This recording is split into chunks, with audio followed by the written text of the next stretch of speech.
Hi everybody, it's your old pal Chuck, and today we're taking a look at something a little bit different than my usual review. This is a new line made by Spin Master under the Ionix brand, and it's called Tenkai Knights.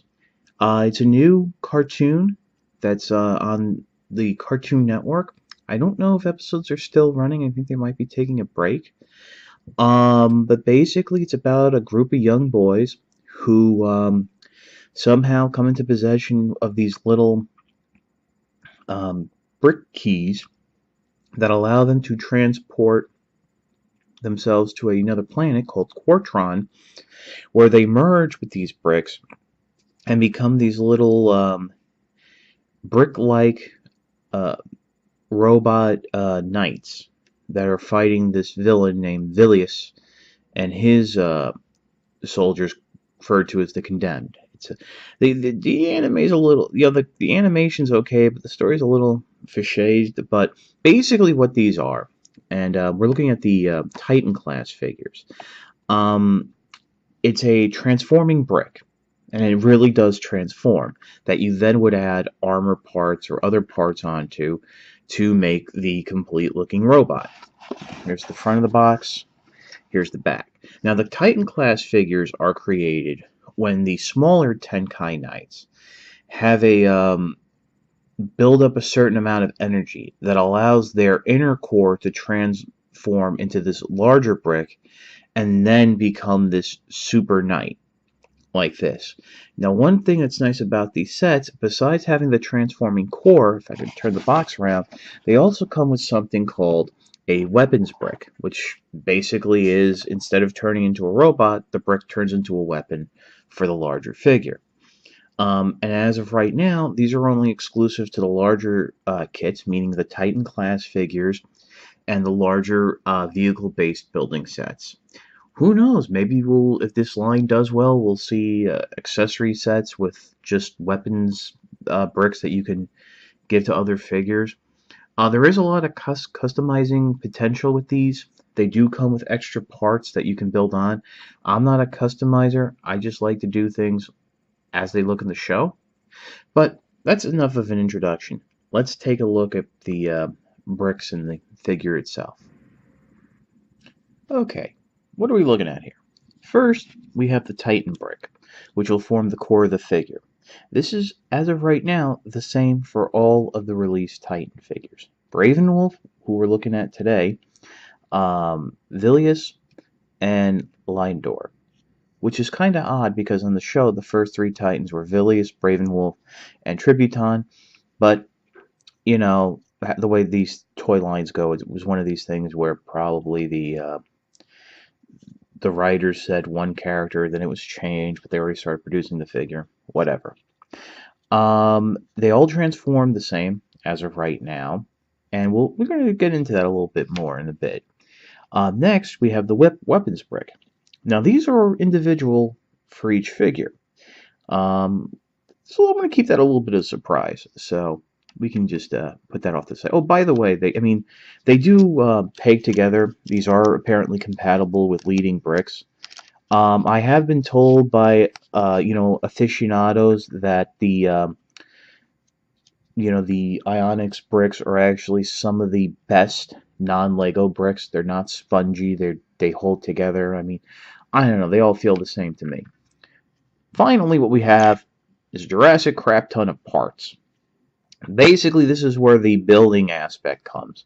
Some of these, like the helmet, are just on their own. Something like here, the shield is actually made up of a few parts. I'm not going to show you how to put it together. It's very straightforward in the instructions. But then these go on the Titan brick to form the actual figure.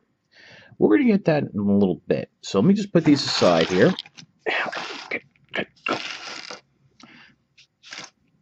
And we're going to focus right now on transforming the Titan brick. Okay, transforming the Titan brick is very easy. First, what you want to do is come in up front here, unpeg it, and then straighten the legs out. Doing so, they might separate, which is perfectly fine. When you're doing that, you can go ahead and flip up these rear panels, which will be the heels. I notice that they do have a tendency to peg off, but that's okay. They peg back on very easily. Next, what you want to do is just come in on the side here, unhook these parts that will become the arms. They are on a double hinge, so you can just swing them out and flip them back to get them flush like this. Next, what you want to do is go ahead and straighten up the legs at the hips, and then begin to rotate the arms down like so, while bringing the chest down. And that'll just friction into place right there. Finally, you can go ahead and bring up the head. It just will just pop right out there. It's that now everything I have to say pegs into place quite nicely. From going from brick to robot or mech or wherever it is and back. That's always a very nice touch. And then, you know, transforming from brick to robot, everything comes apart easily. It doesn't feel loose. Now, in terms of articulation, I'm going to go over this with the base of the Titan brick, and I'll explain that why once we have them all armored up. First, the head has no real articulation on its own. It's just on that swivel joint. That's the transformation. The arms have a armpit swivel, ball jointed at the shoulder, fake ratcheting elbows. Very nice. I know some people have said they would have liked to have seen a dedicated bicep swivel. Something like that, or something in the wrist would have been nice. The hands are molded in, but it's relatively hard to see. He has ball jointed hips, wide range of motion, nice ratcheting, fake ratcheting knees, and the ankles are on a ball joint, so you can go forward, back, and of course tilt out. That's going to be very handy once you start getting this guy armored up. Now, speaking of armoring up, yeah, there's a lot of armor parts to him, so I think it's time for a little bit of a stop motion video. What do you think?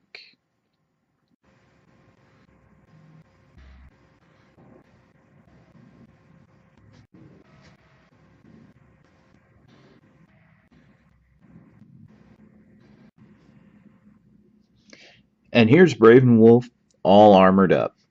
Like I said, a lot of these parts are actually separate pieces that can all be put together. You can use them interchangeably between the other Titan class figures. Who knows, maybe down the line these will all be used to build like a larger vehicle, like through Robo Fusion, which is another one of the gimmicks of the line that you can do with the smaller bricks. It's a very simple build. Just now for the reason why I went over the articulation before is with these parts on, there is now some limitations. The arms can't go out that far. The elbows can still bend. Really, the problem comes down here in the legs, because you do have these shin guards, and they do sort of hit the foot a little, but you do get those nice wide stances and what have you, so it's not that bad. Now, let's take a look at his weapons brick, which I think is probably one of the nicest that I've seen thus far. Okay, so this is his weapons brick. It's a translucent red plastic, and it transforms into his main weapon. So you just go ahead and unpeg it, and then flip it out. There is a double hinge joint there. It is actually only pegged in, so if you flip it the wrong way, it does end up coming off, but it's not that bad. There's a little groove here to get your fingernail in, or your finger, and you can just go ahead and flick out the blade of the sword. That'll friction into place. Turn it over. Reach inside here. There's a little nub that you can get your thumb on, and that'll flip out the handle, and that'll just clip into place. Now, one thing that I've noticed a few people miss is on the side here, there are these little handguard pieces that flip out. So, yep, this is his sword, and let me just bring Bravenwolf in. It is actually taller than him. I mean, this is actually, I should say it. It's a rather big sword, and that's kind of cool, especially, you know, it's like an old anime thing. You know, the sword's bigger than the character. But All in all, I think this is a real fun-looking figure. Now let me give you my final thoughts. One thing I forgot to mention is with the helmet on, the head now does have some slight left to right swivel because basically you're rotating the helmet on the peg that it connected into. Also, one thing I noticed while doing the review, on the box and on the cover of the instructions, they show these two pieces attached into this arm guard, even though it's not mentioned in the instructions. Now, on the box and instructions, they show it as gray, but the pieces that come in the packaging are red. So I just threw them on now. I mean, it's an okay look. I mean, does nothing special. You also have a couple of flat white plates, I guess, if you want to put over some of the exposed bricks or something, cover them up. I don't know. It's up to you. It really doesn't bother me one way or another. I have to say, when I first saw the Tenkai Knights figures, I was very intrigued. I thought these were exactly what Kre-O should have been, and I was looking forward to getting my hands on some. Watching the cartoon just made me want these figures more. For the month of October 2013, these are exclusive to Toys R Us. Now, I have seen them on eBay, and I have seen them on Amazon, but the kits go for an arm and a leg more because of the fact they're Toys R Us exclusive. I would wait until they start showing up in Target and Walmart before going out to grab them, because then you can get them at a much more reasonable price. The Titan kits are about $14. The 3-packs are about $17, and the individual figures should be like between $8 and $10. Of course, like I said, online they go for a lot more.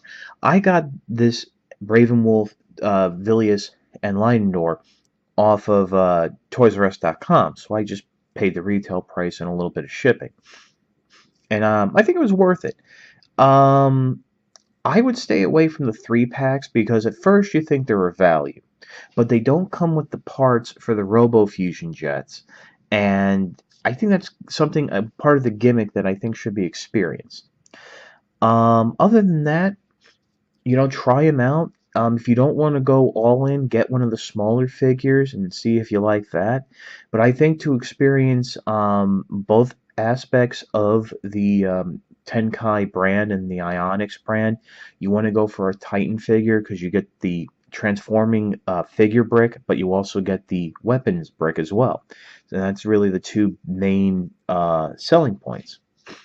Other than that, I'm quite happy. Well, actually, one other thing I almost forgot. I am a little disappointed that in terms of the core brick, it doesn't match the anime. I actually put Bravenwolf's armor on the Vilius body, which is all black, and it looks a little better, but not exact, because really it should be a gunmetal gray. I'm sure, again, that was just an issue where the toys were already in production before things were finalized in the cartoon and things weren't changed, or he needed to be a white core brick for something that's going to come down the line. Maybe all of these Titan figures are going to combine somehow. Who knows? But that's really just me being a little nitpicky. I mean, these are fun figures, and like I said, I can highly recommend them. This is your old pal Chuck for Bravenwolf. We'll see you next time.